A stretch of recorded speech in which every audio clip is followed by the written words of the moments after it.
Bismillahir-Rahmanir-Rahim. Assalamu alaikum, dear viewers. In the name of Allah, the Gracious, the Merciful. Peace and blessings be Allah be upon you. Welcome to tonight's lecture organized by the Talim Department. As per our tradition, we will start the program with the recitation of the Holy Quran. Can I request Umar Sharwani Sahib to deliver the tilawat and the translation, please? Assalamu alaikum wa rahmatullahi wa barakatuh. أعوذ بالله من الشيطان الرجيم بسم الله الرحمن الرحيم يسبح لله ما في السماوات وما في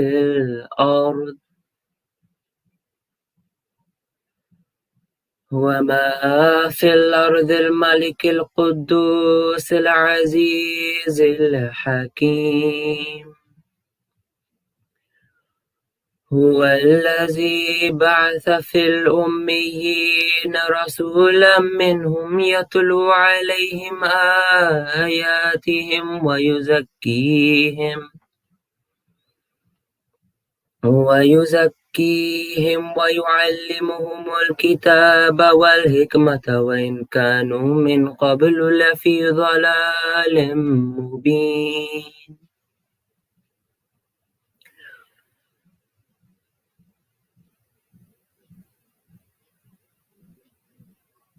وآخرين منهم لما يلحقوا بهم وهو العزيز الحكيم ذلك فضل الله يؤتيه من يشاء والله ذو الفضل العظيم. Translation of the verses just recited. I seek refuge with Allah from Satan the accursed. In the name of Allah, the Gracious, the Merciful. Whatever is in the heavens and whatever is in the earth glorifies Allah, the Sovereign, the Holy, the Mighty, the Wise. He it is who has raised among the unlettered people a messenger from among themselves who recites unto them his signs, and purifies them, and teaches them the book and wisdom, although they had been before in manifest misguidance. And among others from among them who have not yet joined them, he is the Mighty, the Wise. And that is Allah's grace. He bestows it on whom he pleases, and Allah is a master of immense grace. Jazakallah. Jazakallah. Tonight we have the pleasure and privilege of being joined by Dr. Ismaeel Mohammed. He's a consultant physician in an hospital. He embraced Ahmadiyyat in 2012. He's a member of Arabic Desk for Ahmadiyya Muslim Association. As always, there will be an opportunity for you to ask questions. Please type those questions into the live chat and keep them to the relevant of tonight's topic. It gives me a great pleasure to hand over to Dr. Ismaeel Mohammed to deliver tonight's lecture. Bismillah ar-Rahman ar-Rahim. Assalamu alaikum wa rahmatullahi wa barakatuh. The talk will be about Surah Al Jumu'ah. So is it on the screen now? Right. So basically, Surah Al Jumu'ah, there is, wait a minute, let me, right. So Surah Al Jumu'ah starts with A'udhu billahi minash shaitanir rajim. Well, I'll read it in English. O ye who believe, when the call is made for prayer on Friday, hasten to the remembrance of Allah and leave off all business. That's better for you if you only knew. Now, this reminds us, a call reminds us about surah in Al-Imran, an ayah, verse in Al-Imran. Our Lord, we have heard a crier calling unto faith. So a call for Friday prayer is reminding us for another call, a call unto faith, right? When we carry on, we will understand what's the relationship between this and that means. Now, whenever there is a rule in Quran, whenever we study any verse, any chapter, there is something called siyaq and sibaq. That's to say the verses before and the verses after that. So to study Al-Saf, the surah before Al-Jumu'ah will make us understand Jumu'ah better, because it is, as we said, there is a siyaq and sibaq. We see in Al-Saf got its title, Saf, from the 4th verse. Verily Allah loves those who fight in his cause, arrayed in solid ranks. In solid ranks, that's Saf. So Saf is when the believers are standing together in solid ranks. This gives us like an emphasis on the importance of giving unqualified and unquestioning obedience to the leader, and of presenting under his guidance, the leader's guidance, a solid, compact, and united front to disbelievers. But this is the saf before the surah before Jumu'ah, right? The Muslims are expected to present a firm, compact, and united front to the forces of evil under the command of their leader. Now, this is, though the ayah of the Saf is about the fight, the jihad of fight, but it is a hint to all sorts of fighting, whether it's in front of the enemies, in the frontiers, or if it is at home, which is called Jihad al-Akbar, to get the forces of evil, like to be united against the forces of evil, like what we call nafs al-lawamas, the soul who's incites to evil. Now we see Surah Jumu'ah. Let's start with Surah Jumu'ah. It starts with glorification. Whatever is in the heavens and whatever is in the earth glorifies Allah, the Sovereign, the Holy, the Mighty, the Wise. This is exactly the beginning of Al-Saf, the same thing. Whatever is in the heavens and whatever is in the earth glorifies Allah, and He is the Mighty, the Wise. The Mighty, the Wise, both attributes of Allah repeated in both surahs. That's the beginning of both surahs, the same. So this gives us another idea that both are talking about same subject matter. Though the only difference in Al-Jumu'ah, it is in the present tense, yusabbihu, while in Al-Saf, it's sabbaha, in the past tense. There is some hint about it, but let's go forward and see what this thing means. What is glorification? What is tasbih? It's a declaring God to be far removed from every imperfection, defect, and impurity, or be taking oneself quickly to God's service and to be prompt in obeying Him. So everything is about obedience. What sort of obedience? It's obedience which is not to be a lip service. O ye who believe, that's the second verse of Al-Saf. Why do you say what you do not? Most hateful is it in the sight of Allah that you say what you do not. So basically, it's very important here. Advise the believers that you have to be, whatever you do, we say you have to do. And that's very important point between simple Muslims and true believers. Just lip service does not satisfy at all. That's not that's not the feature of a mu'min. So that's very important. The Saf, as we said, these are all introductions to go into we need to understand Jumu'ah, we need to understand Al-Saf.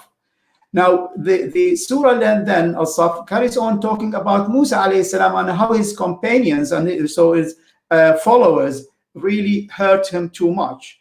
This is a hint about what is going to happen to the also followers of Prophet ﷺ in the latter days. Of course, this is not just prove that, and that can be proven from Surah Al-Muzammil, which is one of the earliest surahs which was descent on the Prophet ﷺ. Verily, we have sent to you a messenger, which means Prophet ﷺ, who is a witness over you, even as we sent a messenger to Pharaoh.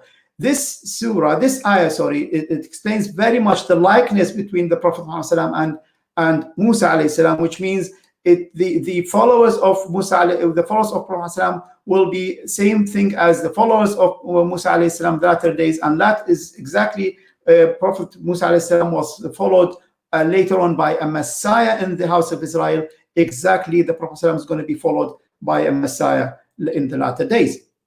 Now, with the Safwal carries on to talk not only about Prophet Musa alayhi salam, but also talks about Isa alayhi salam. That's another evidence that is in the latter days, because basically the Saf was talking, everything's about believers, about followers of Prophet ﷺ. So this should be in the context. Why is it talking about Isa alayhi salam? Because exactly this is what's going to happen in the latter days, that the followers of Prophet ﷺ will need a Messiah. This is why there's a prophecy of Isa alayhi salam about a prophet, a messenger, ya'ti min ba'dihi ismuhu Ahmed. So, and remember when Jesus, son of Mary, said, O children of Israel, surely I am Allah's messenger unto you, fulfilling that which is before me of the Torah, and giving glad tidings of a messenger who will come after me, his name being Ahmed. And when he came to them with clear proofs, they said, this is manifest sorcery. Now, Prophet Ahmed ﷺ is, we know, everybody knows this is Prophet Muhammad ﷺ. There is no doubt about that. But could this also conceal with it also another prophecy about the promised Messiah? We'll see. Yes, of course, we do not deny this is definitely Prophet ﷺ, because Prophet ﷺ, he was Muhammad and he was Ahmed as well. He was Ahmed because he was the most praised person. So now later, and the next verse was talking about, but who does greater wrong than one who forges a lie against Allah while he is called to Islam? He is called to Islam. Now, if we see, would this be applicable very well to the Prophet? Prophet was never called to Islam. In fact, Prophet, it was himself who was calling people to Islam. So basically, this is hinting that in addition to be the verse applied, these verses applied to the Prophet, this can also be applied to the promised Messiah. Allah guides not the wrongdoing people. They desire to extinguish the light of Allah while the breath of their mouths, with the breath of their mouths, but Allah will perfect His light, however much the disbelievers hate it. Now, the verse 9 is very important. He it is who has sent his messenger with the guidance and the religion of truth, that he may cause it to prevail. لِيُظْهِرَهُ. Let's focus on to prevail, لِيُظْهِرَهُ, over all religions, even if those who associate partners with God hate it. Now, there is some sort of an agreement between most of those who did tafsir of Quran, previous tafsirs, that this prevalence is going to be happening at the hand of the promised Messiah, the Isa ibn Maryam, who's everybody is waiting for. So the Masih al-Maw'ud, the promised Messiah. So let's focus on liyudhhirahu, to prevail. So let's see who's gonna prevail and how.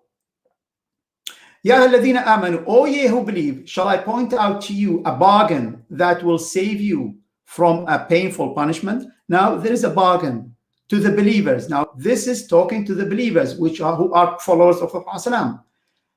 O ye who, you see in Jumu'ah, there is a bargain. O ye who believe, when the call is made for prayer on Friday, hasten to the remembrance of Allah and leave off all business. You see, this is another interrelation between both Saf and Jumu'ah. So let's carry on with the Saf and see what sort of bargain is that. And though it's addressing the believers, it says that you believe in Allah. So it's talking to believers to believe in Allah. What does it mean?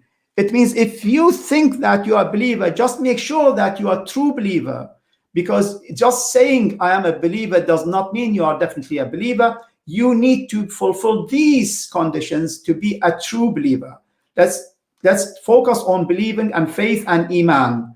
because that later in Jumu'ah we will focus on this subject. Believers, not only a Muslim but a believer.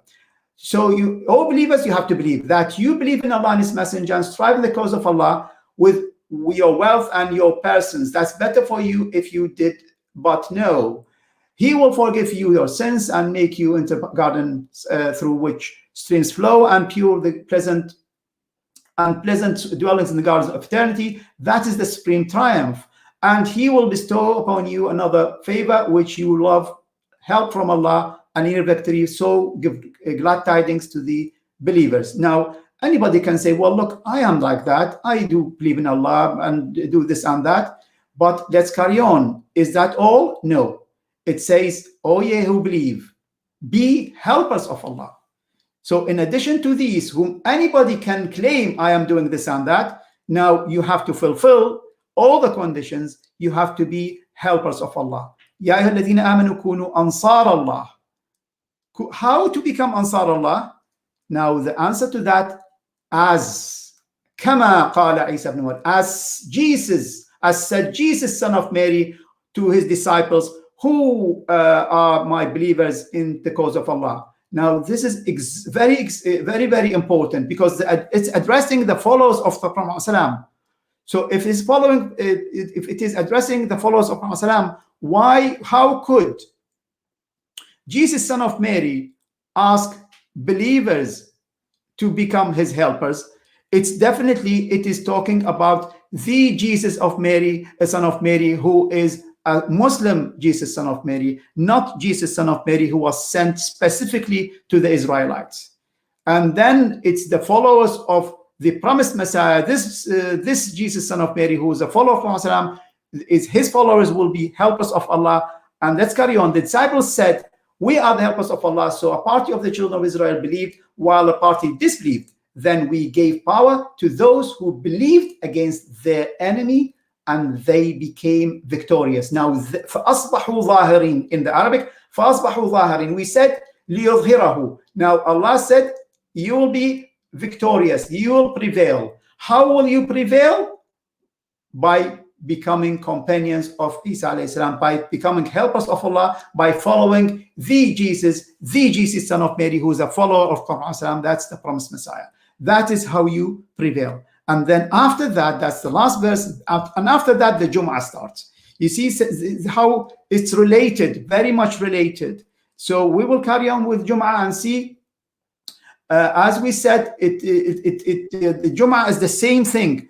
As the Saf is the believers standing in ranks together, same thing. Al-Jumu'ah is the call for Friday prayer. It's Friday is not the wrong, it's the wrong interpretation. Friday is just a Friday. It's Yawmul Jumu'ah, the day of Jama'ah, the day of community, the day of the believers standing together in ranks in the prayer. It's the day, it's not a Friday, it's not like Sabbath or Sunday, it's just any day. No, it's the day of, like if we say Saturday, Sunday, Monday, Saturday is Sabbath, from Sunday is Ahad in Arabic, which means one. Ithnain 2, Thalatha 3, Arbi'a 4, Khamis 5. Jum'ah is not Sudais, it is not 6.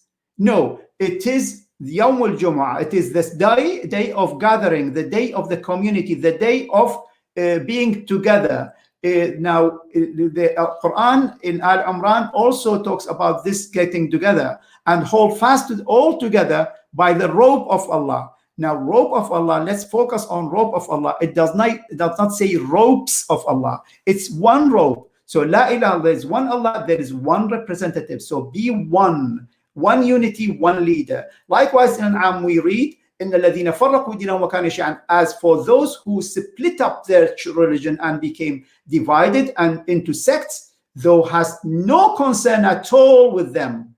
What does it mean? Oh, Prophet Muhammad addresses Prophet Muhammad and says, they have got nothing to do with you, though they are Muslims, but as long as they are sects, you has no concern at all with them. So let's carry on with Surah Al Jumu'ah. As we said, it starts with glorification of Allah, but with the glorification of Allah, there are 4 attributes. Al-Malik al-Quddus al-Aziz al-Hakim, the sovereign, the holy, the mighty, the wise. هو الذي بعث في الأميين. He it is who has raised among the unlettered people a messenger from among themselves, who recites unto them his signs and purifies them, teaches them the book and wisdom, although they were before in manifest misguidance. Now, let's put these together, the first and second verses. We see 4 attributes of Allah. In these, in parallel to these 4 attributes of Allah, there are 4 tasks of the messenger, and that messenger, of course, is the Prophet Muhammad, who was sent to the unlettered people, sent to Quraysh. Now we see, parallel to the sovereign, he recites unto them his signs. Why? The sovereign, which means al-Malik, the sovereign, the Malik, it's the job of the Malik of a kingdom to put the law of the land. So the sovereign recites.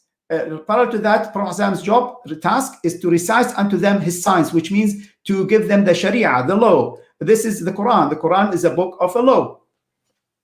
While the holy, of course, purifies them, and then the mighty teaches them the book, and the wise teaches them the wisdom behind the book. Now let's go back to mighty. The mighty, why is the mighty related to teaching? Because with teaching them, they will become mighty, and the history is a good evidence of that. Those unlettered people were in a manifest misguidance. They were nothing. Nobody recognized them. They were just Bedouins without any civilization. From that, they went to rule the world in 200, 300. I'm not quite sure exactly. They started to rule the world. Why? Because they followed the book. They became mighty because the Prophet ﷺ and his his companions, and then the followers of them after that, especially in the first 300 years, the years of light,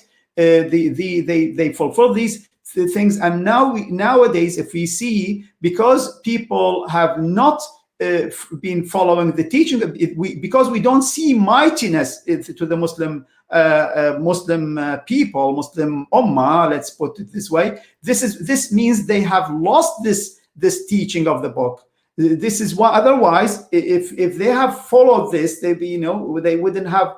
They would have been mighty as they were in the past. Likewise, they lost the wisdom. وَآخَرِينَ مِنْهُمْ, and among others from among them who have not yet joined them, he is the mighty, the wise. Let's explain this, because that's the most important verse which can explain the surah, because Jumu'ah is about Jumu'ah, and Jumu'ah means gathering, means bringing people together. That does not mean only bringing people together in one mosque. That also means bringing people from 2 generations together, the awwaleen and akhareen. Awwaleen, the companions of the Prophet ﷺ, and akhareen, people coming in the latter days. So he it is who has raised among the unlettered people a messenger from among themselves, right? If we split it, let's put some stress on these, which can explain these 2 verses. He it is who raised among the unlettered people a messenger, and among others. What does it mean? It means Allah sent the Prophet ﷺ in the first advent to the unlettered, to the Quraysh, and there's a second advent to the Prophet ﷺ. That's exactly what it means. Of course, this is a metaphorical thing, because Prophet ﷺ has died. So when when this was recited to the Sahaba, the companions of Prophet ﷺ, now the Abu Hurairah said, radiyallahu anhu, one day we were sitting with the Holy Prophet when the Surah Al Jumu'ah was revealed. I asked the Prophet ﷺ, who are the people to whom the words "and among others" from among them who have not yet joined them refer?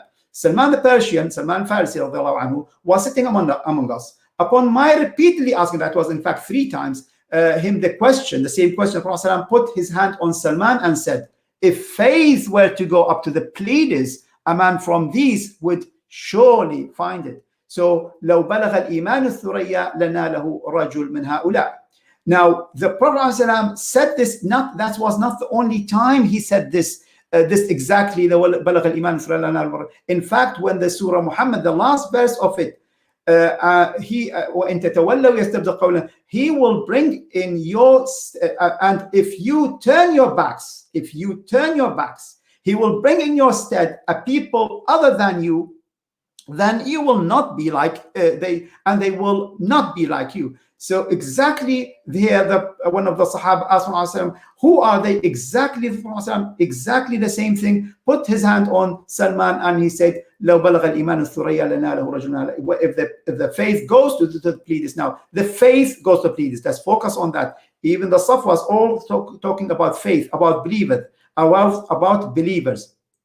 Now, there is once the Prophet saw a dream, and when he said the dream, Abu Bakr Siddiq was sitting next to him, and he said, "Oh Prophet, I'm going to interpret the dream." He said, "This is the non-Arabs will follow the Arab." And the Prophet said, yes, he agreed to that interpretation, that there will be non-Arab following the Arab. Now, again, in another hadith, I'm sorry, I did not have the English version of that. In another hadith, the Prophet also talked about the latter days people. He said, I have missed my brothers, ikhwan. He said, the Sahaba said, we are your brothers. Prophet said, no, you are my companions, you are Sahaba. You are not my brothers. My brothers, who they asked, who are they? He said, they will come late. Lam ya'tu ba'd. They have not come yet, so they will come later. This is exactly what Surah Jumu'ah means. It means there will be in the latter days people will come.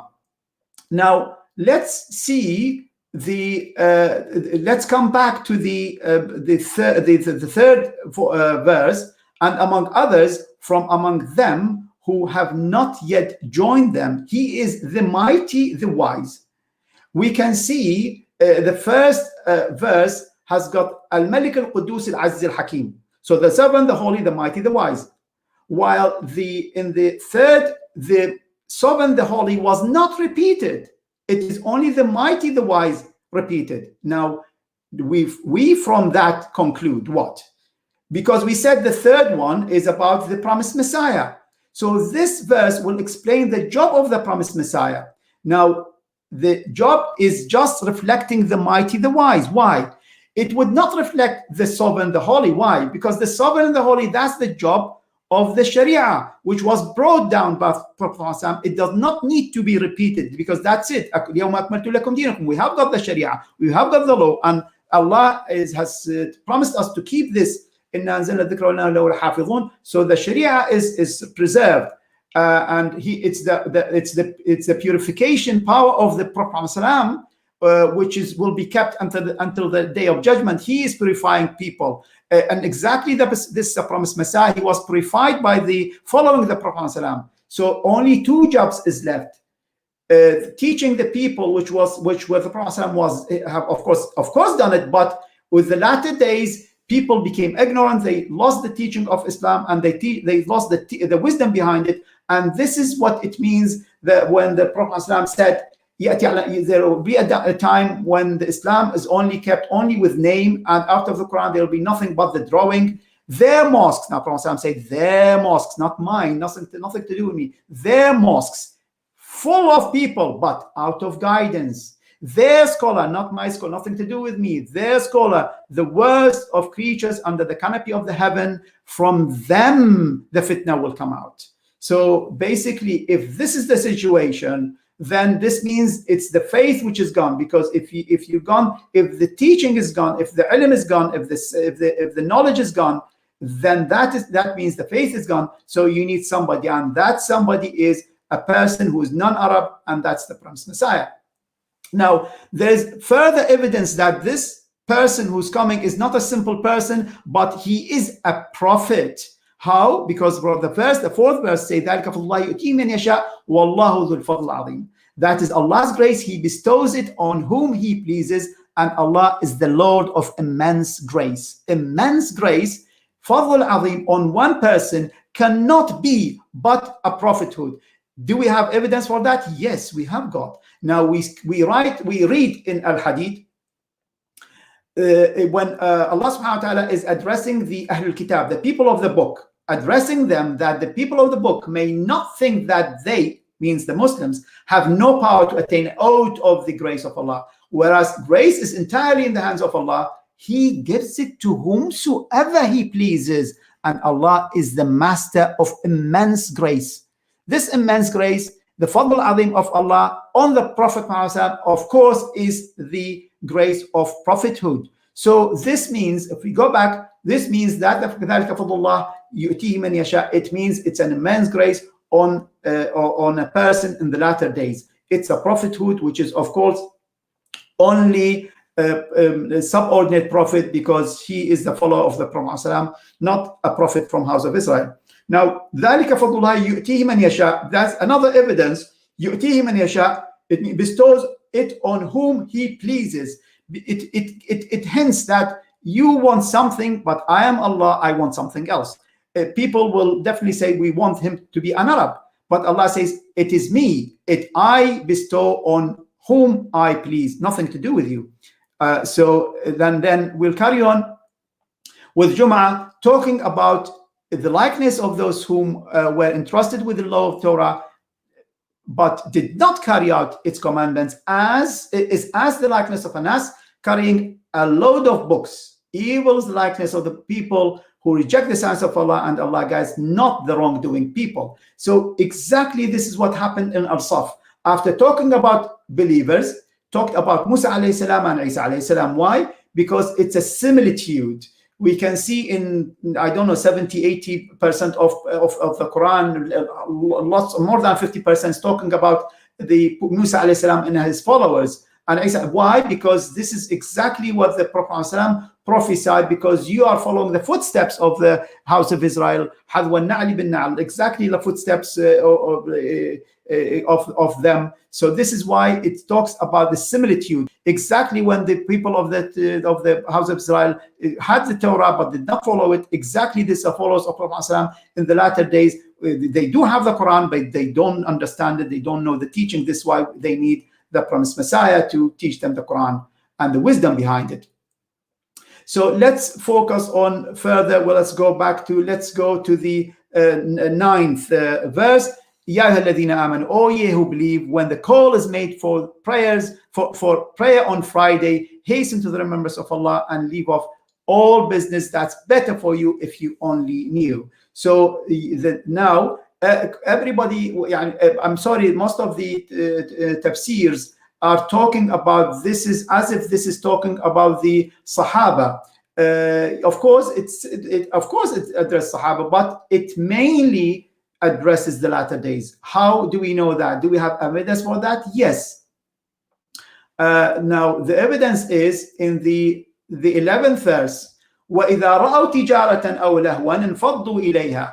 But when they see some merchandise or amusement, they break up for it and leave thee standing. Say that which is with Allah is better than amusement and merchandise, and Allah is the best provider. Now, can somebody tell me any single story from the seerah of the Prophet and the Sahaba that one single Sahaba left the Prophet while he was delivering Friday khutbah? No way, no way. None of the Sahaba have done that. So basically, this is clearly talking about the latter days, the time of the promised Messiah, when people are really too much involved in merchandise, and they don't understand the importance of Jumu'ah and the philosophy behind Jumu'ah and the being together and the one leadership. It's like the camel, the ibil.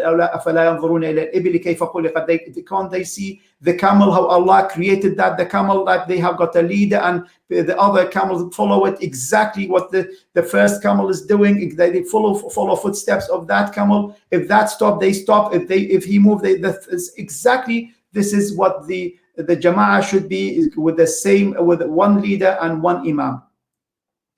So this is exactly what Al-Saf also is talking about, a bargain. Oh, believers, shall I tell you about point out to you a bargain? So that bargain is the same with the Jumu'ah.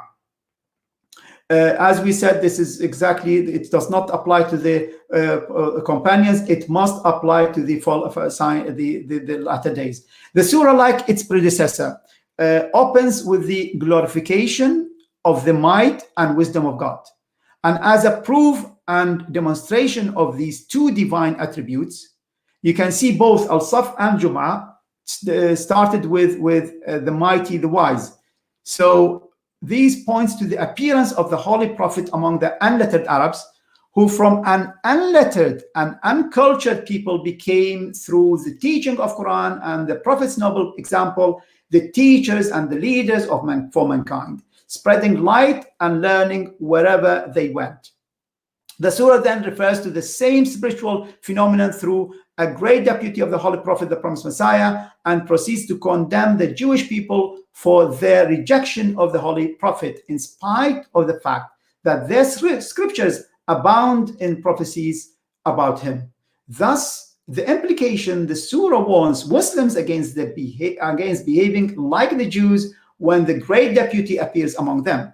So, and just imagine, the Jews said that the prophet whom we are waiting for has to be one of us, one of the house of Israel. And now the Muslims say, no, we don't accept that promised Messiah to be one of us. He has to be from house of Israel. So just imagine the irony of the matter. So everybody is not happy. Now, towards the close of the surah, a portion of the Friday prayer is emphasized, and an implied hint is made that at the time of the second advent of the Holy Prophet, which has been likened to the Friday prayer, there would be a mad craze for trade, commerce, and worldly gains, and many other diversions to amuse and turn men away from God. And Muslims are exhorted not to let these things distract them in the midst of their religious duties. أقول قولي هذا وأستغفر الله لي ولكم. جزاكم الله خير الجزاء. I think I'm not sure whether the time is fine or not. Assalamu alaikum. Yes, Ismaeel, time is fine. If you turn the camera on, yes, time is fine. I'm sorry, the camera automatically goes off. Yeah. Okay. Yeah. You have a bit more time if you want to continue. That's not a problem. All right. So I can give more of slides. Wait a minute. Where is the? Let me. Yes, there is.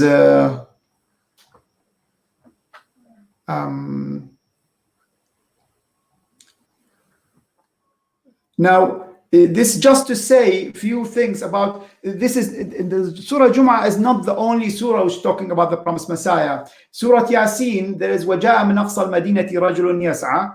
I'm not going to go through that. Just hints that this is also talking about the promised Messiah, a man coming from far from the city. Like also in Surah Al-Buruj, وَشَاهِدٍ وَمَشْهُودٍ.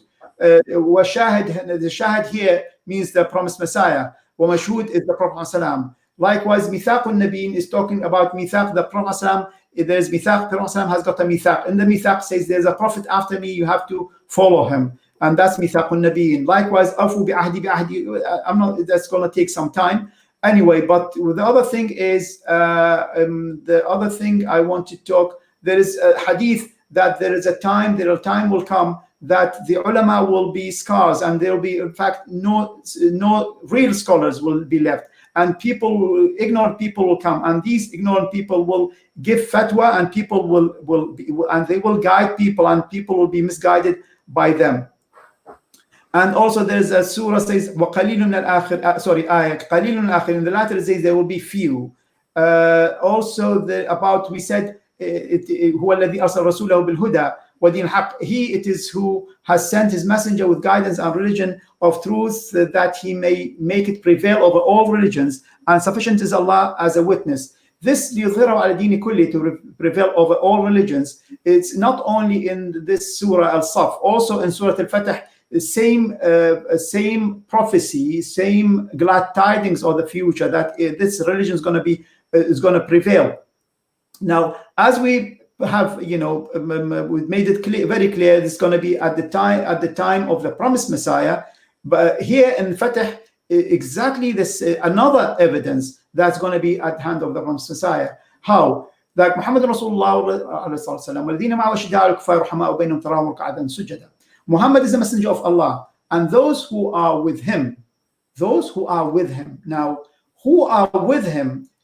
It does not mean only those who are with him. Now, how do we know now? With him are hard against the disbelievers and tender among themselves. Those sees them bowing and prostrating themselves in prayer, seeking Allah's grace and pleasure. Their mark is upon their faces, being the traces of prostrations. This is their description in the Torah. Now, this is very important. Now, this is description of those who are with the Prophet ﷺ. With the Prophet ﷺ, does it mean do they have to be in person with him, in time with him? Well, let's see. It says their description in the Torah. In the Torah, as we mentioned, the Prophet ﷺ is like unto the Prophet Musa alayhi salam, as we mentioned in the Muzammil, Surah Muzammil. Likewise, this is also in Deuteronomy 18:18, also describing a prophet like unto Moses, which means the Prophet ﷺ. So exactly this was description in the Torah and their description in the Gospel. Now we know their description in Torah, it means the Prophet ﷺ and his companions, like the Musa alayhi salam and his companions. But what about their description in the Gospel? It means in the latter days, the followers of the Prophet ﷺ in the latter days will be exactly the same as the followers of Isa alayhi salam in the latter days of Musa alayhi salam. Let's put it this way. Those followers of those who are described in the Gospel, which means the followers of Isa alayhi salam, the Muslim Isa alayhi salam, the promised Messiah, like unto seed produce that sends forth its sprout, then makes it strong in them. It then becomes thick and stands firm on its stem, delighting the sowers, that he may cause the disbelievers to burn with rage at the sight of them. Allah has promised unto those of them who believe and do good works forgiveness and great reward. So basically, this is another evidence from the same that this is a prophecy which is about the Prophet Muhammad salam and his followers. Right. I think let me finish it here. Jazakumullah khair jaza. Right. Jazakallah, Dr. Ismaeel Mohammed Sahib. Jazakallah for such a educational lecture, and I'm certain that the references of Al-Jumu'ah with the commentary and the various references you've provided will give the opportunity for the viewers to reflect on the advent of the promised Messiah al-Islam. So once again, Jazakallah for that. And now I will pass on to Waqar Ahmadi Sahib for the second segment of this program in terms of the Q&A. Jazakallah, Ismaeel. So I just want to echo what Shakil Sahib has said about a very enlightening and enriching lecture, mashallah, this evening. There are just a few questions, if I could put them to you, please. The first question is, bearing in mind that obviously you joined the Ahmadiyya Jamaat a few years ago, by the grace of Allah, what is the difference in the way that you had read and understood Surah Al Jumu'ah before and after joining Ahmadiyya? Before it was just well, that's a very important question. I remember I was like a teenager. I was reading Al-Jumu'ah. I thought, does this not mean there is another prophet coming later on? This was my just without reading the interpretation. This was something came to my mind. I said, no, that can't happen. Though this gives me this hint, but no, that can't be the case. But I don't know why it does tell me this point. This something was in my heart, But of course, that's no way. But something was in my mind telling me but I don't. I at the time I never knew at the time there was this this hadith, and I've not heard this hadith from anybody. I was following Sha'rawi. Sha'rawi was a great Sunni scholar, and Sha'rawi never he died before going to Jumu'ah. I think he reached al-Saf, even did not do the Saf and Jumu'ah. So I've never read the interpretation of Jumu'ah, but personally, when I read it, something came to me. What does آخرين منهم mean? It just came to me. No. What is my mind is wrong. So that's what hinted me. Yes. That's very useful, Jazakallah. I suppose it's the next question is linked in a way to what you just said, and the question is, what is the reason that you think many Arabs who read the Holy Quran and the Hadith do not see, understand, or accept the truth of the promised Messiah alayhi salam? Are you talking about through the Surah Jumu'ah or general? Just generally, any Quranic references, a hadith that you've referred to this evening, for instance. For example, if I focus on Jumu'ah, وَآخَرِينَ مِنْهُمْ, they say this is Al-Bukhari. Okay, وَآخَرِينَ Al-Bukhari because he was Persian. Okay, Bukhari was Persian, but you know the Prophet said 300 years, 300 years, these are 300 years of Nur. The scholars will be there, everybody will be enlightened. At the end of the 300 years, then the teachings will start to disappear. But Bukhari was within 300 years. Besides, Bukhari was a great scholar, but he did not believe the faith was still there. It has not gone to the previous. Besides, even for sake of argument, it wasn't the previous. He did not bring the faith and faith down. He just told us what the traditions are, the true traditions, and that's about it. But they're adamant, no. This just talks about Bukhari and some big Persian scholars, and that's about it.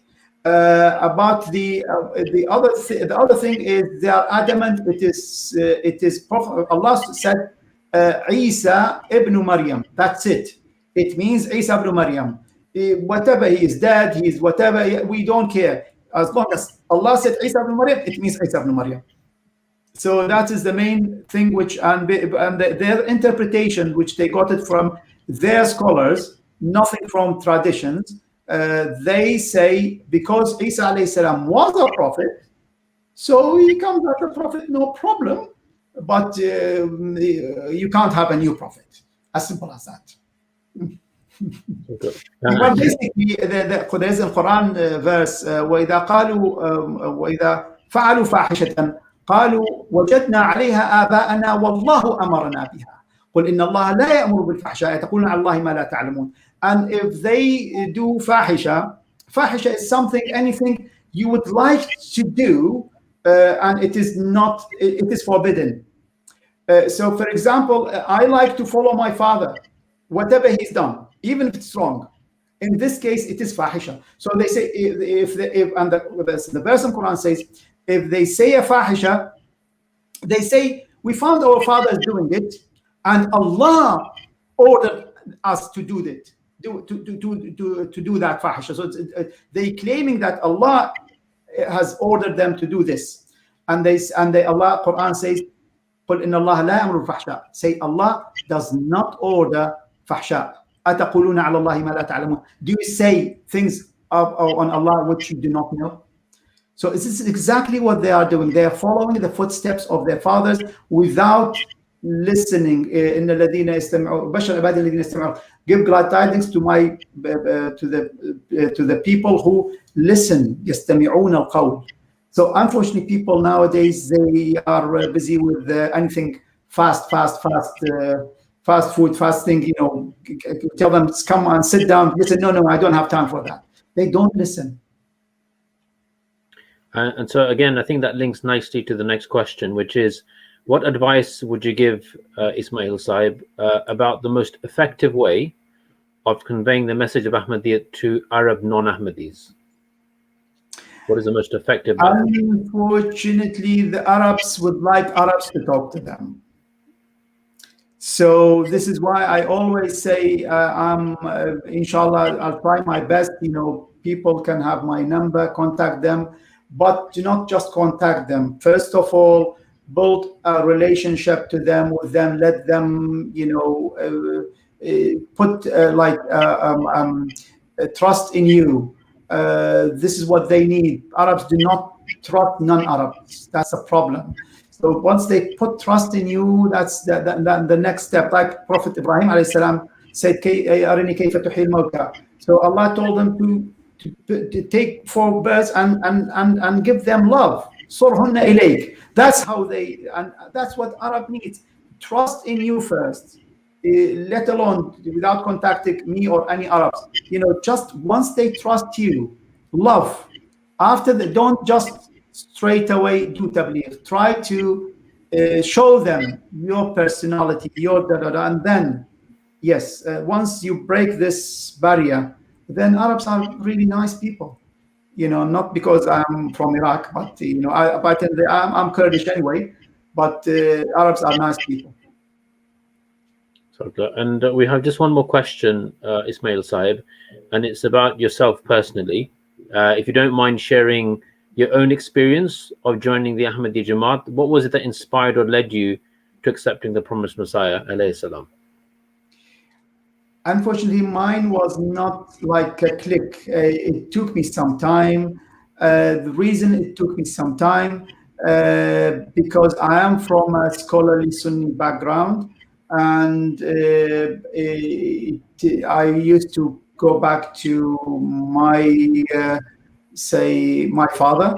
So, and he's still a Sunni scholar. He's very well known, and surprise, surprise, he's the only one who said those people are not kafir. I don't know why they are claiming that they are kafir, but just be away from them. I said, why? Just because the people are they can be killed, they can kill them and this and that. He said, okay, I don't mind if you befriend them, but do not be one of them. So I listened to him by keeping distance. That distance, made me but it's just because my first book, which I read it, just was in my heart. I did not let go. I could not let go. Hamamat al-Bushra, the dove of tiding, Hamamat al-Bushra. It just, I said, it just stuck with me. I could not let go, could not let go. So I was just keeping away for like a week and going back and to and fro. But the pulling of truthfulness was greater. Yeah, basically I was self-satisfied. With the knowledge I had, I did not think I need more. I thought Prophet has done the message. The message is gone through, and all what people need to go back to the truth. But to say there is a promised Messiah, in my dictionary there was no promised Messiah. There was no Imam Mahdi. That was a big gap. So I had to change my mentality. And this book which I read, melted this, but still my arrogance deep inside, why to go that path? I'm happy with myself. I was like an atheist say, why to go think about there is God or there is no God? It was like me. Well, I don't want to think there is a promised Messiah or not. There is no promised Messiah. I'm happy with what I am. But the pull of that book which I read was always, deep inside, moving me. So it's a long process. I don't want to talk about it. It will take ages. But I will talk about one of them, which I have not talked about it before. It was one of the, I was reading in Quran, لا يمسه إلا المطهرون. Cannot untouch the meanings of Quran, but to be the purified people, Ahlul Bayt, right? So I said, well, look, the Ahmadiyya tafsir is definitely done by purified people. So it means they can't be liars. They can't be. This is statement of Allah. Said, okay, I need to change. I need to change all my thinking.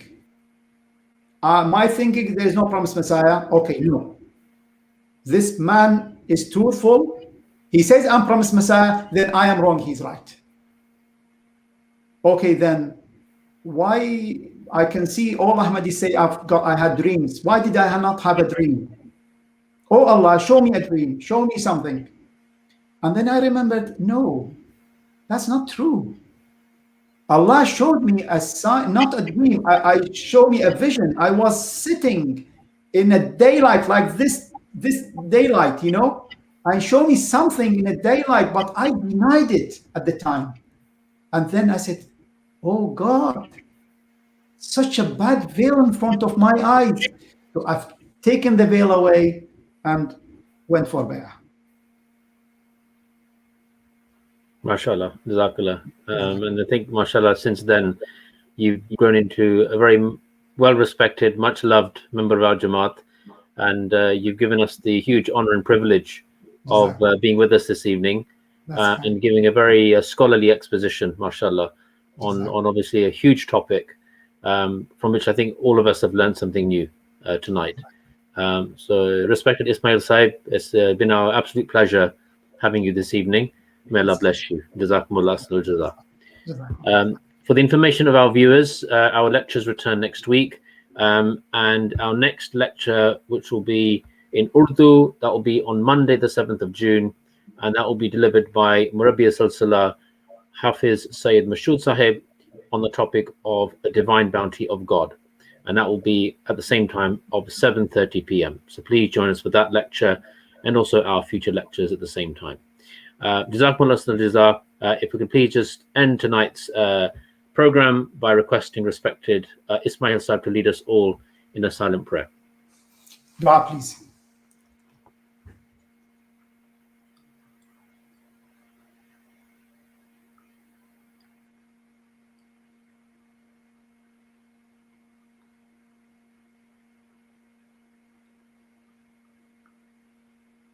Ameen.